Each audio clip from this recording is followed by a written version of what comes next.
मी काहींकडनं असं ऐकलं पण आहे, की अ, जसे आपले कॅरेक्टर असतात ना, तशी ट्रीटमेंट मिळते सेटवर. हं, हे हं. असं खरंच घडतं का? हो, हे एक म्हणेन हे सत्य आहे. अ, आणि जेव्हा मी लीड करत होतो, मी सह्याद्रीला लीड केली, मी मराठीला लीड केली. पण तो एरा म्हणजे त्या वेळी ना थोडंसं वेगळं होतं आणि आता जसं सोशल मीडियाची गणितं बदललेत ना, त्याप्रमाणे ना आजकाल खूप गोष्टी बदलल्या आहेत आणि त्याप्रमाणे हे जे आर्टिस्ट असो किंवा दुसरा कोणी असो, टेक्निशियन असो, सो तशी ट्रीटमेंट दिली जाते. मग ते त्याच्या पेमेंटबद्दलही असू दे किंवा ओव्हरऑल सीन्स पहिले काढले जाण्यापासून कसंही असू दे. तर ह्या गोष्टीही होतात. पण मला असं वाटतं की थोडंसं याच्यामुळे ना अ, ती सीरियल म्हणा, फिल्म म्हणा किंवा जे काही आपण करतोय, ते खूप अफेक्ट होतं. कारण आपल्याकडे मराठी इंडस्ट्रीमध्ये ना कंटेंट किंवा तुमचे स्क्रिप्ट काय आहे, हे जास्त जे धावतं आणि स्टारिझम म्हणा किंवा काय, हा नाही चालत आपल्याकडे. जर तसं झालं तर मग मग सीरियल पण लवकर बंद पडते, फिल्म पण चालत नाहीत. ह्या गोष्टी मग घडतात. येस. पण आता तू जसं म्हणाला होतास, की हिंदीमध्ये वागणूक वेगळी मिळते किंवा हिंदीमध्ये जास्त रिस्पेक्ट हं, मिळतो. हं, हं. मला सांग मराठीमध्ये आता काय बदललं पाहिजे? जसं तू इतक्या हिंदी आणि मराठीत काम केल्यावर जर तुला विचारलं, की इथे थोड्याशा या गोष्टी बदलल्या पाहिजे, त्या कोणत्या वाटतात तुला? एक तर थोडंसं रिस्पेक्ट. मग कुठलाही असो टेक्निशियन्सपासून ते आर्टिस्टपर्यंत थोडा रिस्पेक्ट वाढला पाहिजे आणि पेमेंटच्या बाबतीतही जसं हिंदीमध्ये आहे, तसं मराठीतही थोडं वाढलं पाहिजे. सो ह्या 2 गोष्टी झाल्या ना, बाकी काहीच नको आहे.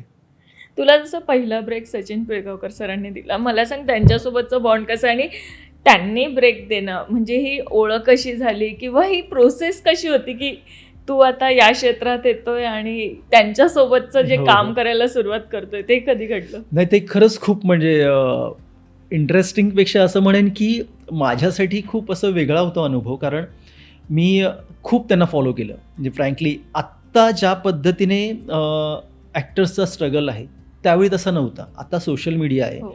तेव्हा नव्हता. तेव्हा मोबाईल पण हार्डली खूप कमी होते आणि त्यामुळे लँडलाईनवर कॉल करणं. तर मी सचिन सरांना खूप फॉलो केलं. त्यांचा नंबर मला मिळाला. एक आमचेच ॲक्टर आहेत मिलिंद शिंदे म्हणून. आम्ही एक नाटक करत होतो झुलवा त्यावेळेला. सो ते बोलले, की "रे सचिन सर आम्ही सातपुते नावाची फिल्म करतायत. सो त्यांना कॉन्टॅक्ट कर." म्हटलं ठीक आहे. मी त्यांना कॉल केला तर सचिन सरांनी उचलला आणि ते बोलले बिझी आहेत. एक तू मला 2 आठवड्याने कॉल कर. म्हटलं ठीक आहे. पुन्हा 2 आठवड्यानंतर मी लिहून ठेवायचं, की अरे सचिन सरांना कॉल करायचा आहे. परत 2 आठवड्याने कॉल केला. मी बाहेर चाललोय. तू एक 10 दिवसांनी कॉल कर. असं माहीत नाही ते परीक्षा घेत होते की काय कळलं नाही मला. मग एक 2 ते अडीच महिन्यानंतर मी सर ते जे डेट द्यायचे, मी त्याला कॉल करायचो त्यांना. मग 2.5 महिन्यानंतर त्यांच्याकडून फोन आला त्यांच्या ऑफिसमधून, की तुला बोलवलंय. गेलो.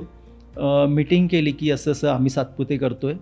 हे ते आणि कुठे कोल्हापूर किंवा त्या साईडला त्यावेळेला म्हणजे होतं शूट आणि सगळ्यात जो लहान असतो त्यांचा भाऊ, ते कॅरेक्टर करायचं आहे, डान्स छान. मी म्हटलं ओके ठीक आहे. परत घरी जाताना परत त्यांचा एक कॉल आला, म्हणजे त्यांच्या प्रोडक्शनमधून, की परत यायला जमेल का बरं? म्हटलं ओके ठीक आहे. मी गेलो आणि ते बोलले, की जर फिल्मचं प्रोजेक्ट थोडं पुढे जातंय, सो आपण एक सीरियल करतोय डी-डी नॅशनलला हिंदी, तू तोता मैं मैना. म्हणजे त्यामध्ये फक्त सचिन सर, सुप्रिया मॅम आणि विजू खोटे, जे माझ्या वडिलांचं काम करत होते आणि अजून एक, हे म्हटलं ही तुमची फॅमिली असणार आहे आणि त्यातला तो मुलगा एक असणार आहे. मी म्हटलं वॉव! मराठी मनोरंजन सृष्टीमधील मालिका, चित्रपट, नाटक तसेच कलाकारांबद्दलच्या नवीन अपडेट्स जाणून घेण्यासाठी नक्की सबस्क्राईब करा इट्स मज्जा मराठी या आपल्या नवीन यूट्यूब चॅनलला.